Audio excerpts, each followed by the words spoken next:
नमस्कार मित्रों, आप सभी का स्वागत है आपके अपने YouTube चैनल में। आज हम आपके लिए लाए हैं शानदार सेशन CDP का, जो कि है बेहद important. REET, C TET, UP TET, super TET सभी के लिए बेहद ही इम्पॉर्टेंट है। चलिए देखते हैं क्वेश्चन नंबर 1। मानव विकास किन दोनों के योगदान का परिणाम है? ऑप्शन दिया है अभिभावक एवं अध्यापक का, सामाजिक एवं सांस्कृतिक कारकों का, सी है वंशानुक्रम एवं वातावरण का, डी है उपयुक्त में से कोई नहीं। तो इसका सही आंसर होगा वंशानुक्रम एवं वातावरण का प्रभाव पड़ता है मानव विकास पर। चलिए अगला क्वेश्चन देखते हैं। निम्नांकित में कौन सी विशेषता आंतरिक रूप से अभिप्रेरित बच्चों के लिए सही नहीं है? ऑप्शन ए है वे चुनौतीपूर्ण कार्य पसंद करते हैं, बी वे हमेशा सफल होते हैं, अथवा सी वे कार्य के समय आनंद अनुभव करते हैं, अथवा डी है वे कठिन कार्यों में उच्च स्तर की ऊर्जा प्रदर्शित करते हैं। तो इसका सही आंसर होगा वे हमेशा सफल होते हैं किसी भी कार्य में जब वह आंतरिक रूप से अभिप्रेरित होती हैं। चलिए अगला देखते हैं। किशोरावस्था में संवेगों की तीव्रता किस प्रकार प्रकट होती है? ऑप्शन दिया गया है प्रतिकूल पारिवारिक संबंध, ऑप्शन बी है व्यवसाय की समस्या, ऑप्शन सी है नई परिस्थिति के साथ समायोजन, अथवा डी है उपरोक्त सभी। तो इसका सही आंसर होगा उपरोक्त सभी होगा। किशोरावस्था में संवेगों की तीव्रता प्रतिकूल पारिवारिक संबंध से, व्यवसाय की समस्या से, नई पारिस्थितिकी के समायोजन के साथ उत्पन्न होती है। चलिए अगला देखते हैं। बहिर्मुखी प्रवृत्ति के व्यक्ति कौन होते हैं? ऑप्शन दिया है सामाजिक एवं मित्रपूर्ण व्यवहार के धनी, तनावमुक्त, ऑप्शन सी दिया है एक और दो दोनों, अथवा डी है उपयुक्त में से कोई नहीं। इसका सही आंसर होगा ऑप्शन नंबर 1, सामाजिक एवं मित्रतापूर्ण व्यवहार के धनी व्यक्ति होते हैं बहिर्मुखी प्रवृत्ति के। चलिए अगला देखते हैं। बाल विकास एवं शिक्षा शास्त्र सामाजिक पैमाने की विधि के अनुसार इनमें से सुपर स्टार वह होता है जिसे, ऑप्शन है ज़्यादातर लोगों द्वारा चयन किया जाता है, जिसका विविध जोड़ों द्वारा चयन किया जाता है, अथवा सी एक और दो दोनों, अथवा डी है उपयुक्त में से कोई नहीं। तो इसका सही आंसर होगा ज़्यादातर लोगों द्वारा चयन किया जाता है अति मानव। चलिए अगला देखते हैं। व्यक्तित्व के मूल्यांकन हेतु प्रयुक्त शब्द साचर परीक्षण विधि का प्रयोग जुंग द्वारा किस वर्ष में किया गया है? ऑप्शन दिया गया है 1912 में, ऑप्शन बी है 1922 में, ऑप्शन सी है 1848 में, ऑप्शन डी है 1910 ईस्वी में। चलिए आगे देखते हैं। सही आंसर होगा 1910 ईस्वी में। चलिए अगला देखते हैं। निम्न में से कौन सा विकासात्मक कार्य उत्तर बाल्यावस्था के उपयुक्त नहीं है? ऑप्शन है सामान्य खेलों के लिए आवश्यक शारीरिक कुशलताएं सीखना, बी है पुरुष सोचित या स्त्रियोचित सामाजिक भूमिकाओं को प्राप्त करना, अथवा सी है व्यक्तिक आत्मनिर्भरता प्राप्त करना, अथवा डी है अपने हम उम्र बालकों के साथ रहना सीखना। तो इसका सही आंसर होगा पुरुषोचित या स्त्रियोचित सामाजिक भूमिकाओं को प्राप्त करना। चलिए अगला देखते हैं। अधिगम में प्रयत्न व भूल के सिद्धांत का प्रतिपादन किसने किया है? ऑप्शन दिया है वाटसन, बी है पावलोव, सी है गुथरी, डी है थॉर्नडाइक। तो इसका सही आंसर होगा प्रयत्न व भूल के सिद्धांत दिया गया था थॉर्नडाइक के द्वारा। चलिए आगे देखते हैं। निम्न में कौन सा मत अंतर्दृष्टि द्वारा सीखने की व्याख्या करता है? मनोविश्लेषणवाद, ऑप्शन 1 है, बी है व्यवहारवाद, सी है संबंधवाद, डी है गेस्टाल्टवाद। इसका सही आंसर होगा गेस्टाल्टवाद। गेस्टाल्ट का अर्थ होता है समग्र।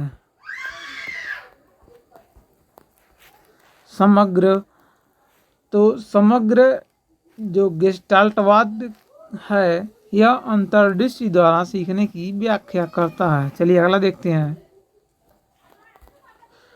शैक्षिक विकास में मूल्यांकन का अर्थ है, ऑप्शन है छात्रों के प्रति छात्रों के प्रगति का मूल्यांकन, आकलन, कक्षा अभिलेखों का मूल्यांकन, अथवा सी है कार्य निष्पादन का मूल्यांकन, अथवा डी है ज्ञान क्षमता का मूल्यांकन।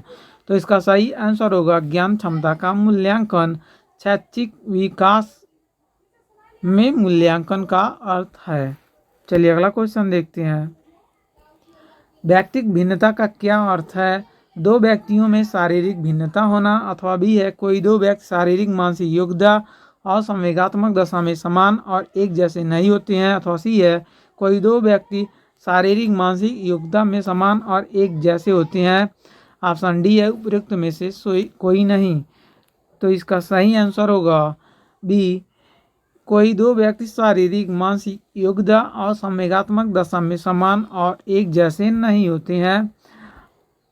हर एक व्यक्ति के अंदर कोई न कोई स्पेशल कैरेक्टर होता है जो एक दूसरे से अलग करते हैं।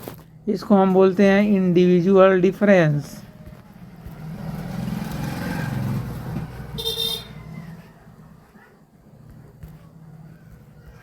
Individual difference. चलिए अगला देखते हैं। पावलोव ने सीखने के अनुबंधन प्रक्रिया सिद्धांत का प्रतिपादन डैश डैश 10 पर प्रयोग करके किया था। ऑप्शन है खरगोश, चूहा, कुत्ता अथवा बंदर। तो सही आंसर होगा पावलोव ने कुत्ते पर अपना कार्य किया था, डॉग पर, कुत्ता पर अपना कार्य किया था। चलिए अगला देखते हैं। शिक्षा का समान अवसर का अर्थ क्या होता है? ऑप्शन ए है एक बालक की जाति, मत, रंग, क्षेत्र और धर्म को आधार न मानते हुए समान शिक्षा मिलनी चाहिए, अथवा बी है एक बालक को समान शिक्षा प्राप्त होने के बाद अपनी क्षमताओं को साबित करने के अवसर मिलना चाहिए, अथवा ऑप्शन सी दिया है एक बालक को बिना किसी भेदभाव के समान विधियों और सामग्री का उपयोग करके पढ़ाना चाहिए, अथवा डी है एक बच्चे को ऐसी शिक्षा प्रदान करनी चाहिए जो उसके भावी व्यावसायिक जीवन के लिए सबसे उपयुक्त हो। तो इसका सही आंसर होगा शिक्षा का समान अवसर का अर्थ होता है कि सभी बालकों को ऐसी शिक्षा दी जाए ताकि वह अपना जीवन निर्वाह आसानी से कर सकें,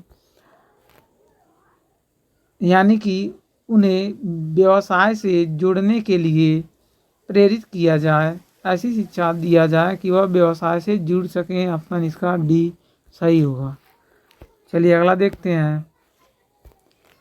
हार्वर्ड गार्डनर का बुद्धि का सिद्धांत डैश डैश डैश पर बल देता है। ऑप्शन है शिक्षार्थियों में अनुबंधित कौशलों का सामान्य बुद्धि, विद्यालय में आवश्यक सामान्य योग्यताओं, प्रत्येक व्यक्ति की विलक्षण योग्यताओं। तो इसका सही आंसर होगा प्रत्येक व्यक्ति की विलक्षण योग्यताओं पर बल देता है हार्वर्ड गार्डनर का बुद्धि का सिद्धांत। चलिए अगला देखते हैं। प्रतिभाशाली सी विद्यार्थी हैं अभिसारी चिंतक होते हैं। अब सारी चिंतक होते हैं, अथवा सी है बहिर्मुखी, अथवा डी है बहुत परिश्रमी। तो इसका सही आंसर होगा अब सारी चिंतक होते हैं प्रतिभाशाली बालक। चलिए अगला देखते हैं। विद्यालयों को किसके लिए व्यक्तिक भिन्नताओं को पूरा करना चाहिए? ऑप्शन है व्यक्तिक शिक्षार्थी को विशिष्ट होने की अनुभूति कराने के लिए, अथवा बी है व्यक्तिक शिक्षार्थियों के मध्य खाई को कम करने के लिए, अथवा ऑप्शन सी दिया है शिक्षार्थियों के निष्पादन और योग्यताओं को समान करने के लिए, अथवा डी है यह समझने के लिए क्यों शिक्षार्थी सीखने के योग्य या अयोग्य है। तो इसका सही ऑप्शन होगा ऑप्शन नंबर डी, विद्यालयों को व्यक्तिक भिन्नताओं को पूरा करना चाहिए। क्यों करना चाहिए? क्योंकि यह समझने के लिए कि क्यों शिक्षार्थी सीखने के लिए योग्य अथवा अयोग्य है। चलिए अगला देखते हैं। Very very important. निम्न में से कौन सा मूल्यांकन का प्रकार नहीं है? ऑप्शन एक है मानक, दो है निर्माणात्मक, सी है योग्यात्मक, डी है CCI। तो इसका सही आंसर होगा मानक। चलिए अगला देखते हैं। शैशव काल की अवधि है। ऑप्शन ए दिया है जन्म से 1 वर्ष तक, बी है जन्म से 2 वर्ष तक, ऑप्शन सी है जन्म से 3 वर्ष तक, अथवा डी है 2 से 3 वर्ष तक। तो इसका सही आंसर होगा जन्म से 2 वर्ष तक शैशव काल की अवधि है। चलिए अगला देखते हैं। कक्षा अध्यापक ने राघव को अपनी कक्षा में अपने कीबोर्ड पर स्वयं द्वारा तैयार किया गया मधुर संगीत बजाते हुए देखा।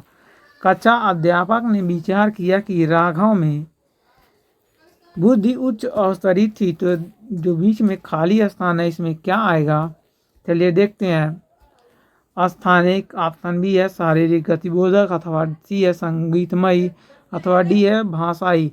तो इसका सही आंसर होगा ऑप्शन नंबर सी संगीतमयी। संगीतमयी। चलिए अगला क्वेश्चन देखते हैं। कक्षा अध्यापक ने राघव को अपनी कक्षा में अपने कीबोर्ड पर स्वयं द्वारा तैयार किया गया मधुर संगीत बजाते हुए देखा। कक्षा अध्यापक ने विचार किया कि राघव में बुद्धि उच्च स्तरीय थी, तो राघव में कैसी बुद्धि थी। चलिए देखते हैं। ऑप्शन दिया है स्थानिक, बी है शारीरिक गतिबोधक, अथवा सी है संगीतमय, अथवा डी है भाषाई। यह संगीत से संबंध रखता है, इसलिए ऑप्शन सी होगा, क्योंकि जब राघव के अंदर संगीत का ज्ञान होगा तो अपने तरीके से वह नया नया संगीत बना सकेगा, बजा सकेगा। चलिए अगला देखते हैं।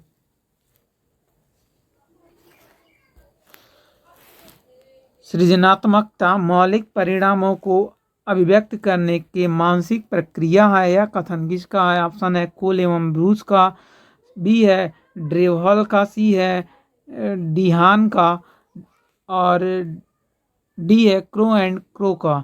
तो सही आंसर होगा क्रो एंड क्रो का है। सृजनात्मकता मौलिक परिणामों को अभिव्यक्त करने की मानसिक प्रक्रिया है। यह कथन है क्रो एंड क्रो का। चलिए आगे देखते हैं। विकास का अर्थ है, ऑप्शन दिया गया है परिवर्तनों की उत्तरोत्तर श्रृंखला, अथवा बी है अभिप्रेरणा के फलस्वरूप होने वाले परिवर्तनों की उत्तरोत्तर श्रृंखला, अथवा सी है अभिप्रेरणा एवं अनुभव के फलस्वरूप होने वाले परिवर्तनों की उत्तरोत्तर श्रृंखला, अथवा ऑप्शन डी दिया है परिपक्वता एवं अनुभव के फलस्वरूप होने वाले परिवर्तन की श्रृंखला। तो इसका सही आंसर होगा अभिप्रेरणा एवं अनुभव के फलस्वरूप होने वाले परिवर्तनों की उत्तरोत्तर श्रृंखला। इसका करेक्ट आंसर होगा विकास का अर्थ है। अभिप्रेरणा एवं अनुभव के फलस्वरूप होने वाले परिवर्तनों की उत्तरोत्तर श्रृंखला को हम बोलते हैं विकास। चलिए आगे देखते हैं।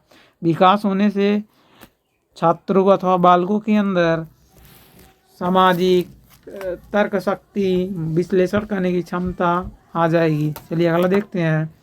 मनोविश्लेषण की बहिर्दर्शन विधि के जनक है।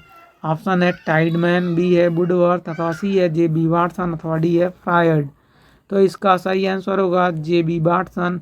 जे.बी. वाटसन का संबंध है बहिर्दर्शन विधि से। मनोविज्ञान के बहिर्दर्शन विधि के जनक है जे.बी. वाटसन। चलिए अगला देखते हैं। शिक्षा मनोविज्ञान ने स्पष्ट व निश्चित रूप कब धारण किया। ऑप्शन ए है 1900 ईस्वी, ऑप्शन बी है 1920, ऑप्शन सी है 1930, ऑप्शन डी है 1940। तो इसका सही आंसर होगा 1920 ईस्वी। 1920 ईस्वी में शिक्षा मनोविज्ञान में स्पष्ट व निश्चित स्वरूप धारण किया। चलिए अगला देखते हैं।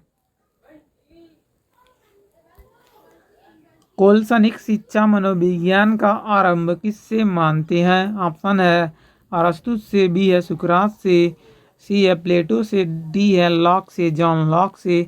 तो इसका सही आंसर होगा अरस्तु से। ऑप्शन नंबर 1 होगा इसका करेक्ट ऑप्शन। कोलसनिक शिक्षा मनोविज्ञान का प्रारंभ अरस्तु से मानते हैं। चलिए अगला देखते हैं। सीखना किससे प्रभावित होता है। ऑप्शन है आत्मा से, बी है मन से, सी है बुद्धि से, डी है प्रेरणा से। तो सही आंसर होगा प्रेरणा से प्रभावित होता है सीखना। चलिए आगे बढ़ते हैं। अगला क्वेश्चन देखते हैं।